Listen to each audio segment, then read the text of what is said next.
তো গাইস আজকে সকালে নিয়ে চলে এলাম আর একটা নতুন নিউ ব্লগ নিয়ে। সকাল সকাল ডেলিভারি বয় আমাকে ফোন করে বললো আপনার নামে একটা পার্সেল আছে। তো পার্সেল রিসিভ করে আমি এখন ঘরে চলে এসেছি। বর্মার হাতে ফোনটা দিয়ে আমি এখন পার্সেলটা আনবক্সিং করলাম, কিন্তু বর্মা ফোনটা ভালো করে ধরতে পারছে না। আর আমি একটা গাড়ির জামা অর্ডার দিয়েছিলাম, সেটা টাকাটা বড় আপু দিয়েছে, অর্ডারটা আমি দিয়েছিলাম।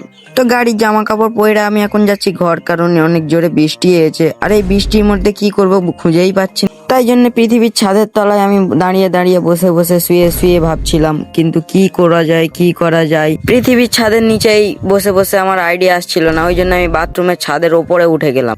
আজকে ব্লগটা কি নিয়ে বানাবো তাই জন্য খুঁজেই পাচ্ছিলাম না, কোনো সিদ্ধান্ত পাচ্ছিলাম না, ওই জন্য গাছের ওপরে উঠে গেলাম। গাছের ওপরে উঠেও ভেবে পাচ্ছিলাম না, তাই গাছে একটা চুম্মা দিয়ে লেবে চলে এলাম। নতুন ঘরে ভিউ এনজয় করতে করতে আমি এখন কি করব, চলো পেয়ারা খাওয়া যাক। আর 10 ফিট পেয়ারা গাছের নিচে আমি এখন চলে এসেছি পেয়ারা পাড়তে। আর ওরে সালা হাত যাচ্ছে না, মনে হয় কমপ্লান কিনতে হবে। গাইস তো বেটে হয়েছি, এখন কমপ্লান খেতে হবে। আর অর্ডারটা দিয়ে দিই। Order confirm.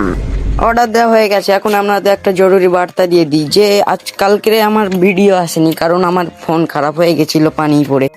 ফোন খারাপ হয়ে গেছে বলে ওই জন্য ভিডিও ছাড়িনি। আর আজকে আমি ভিডিও ছাড়বো।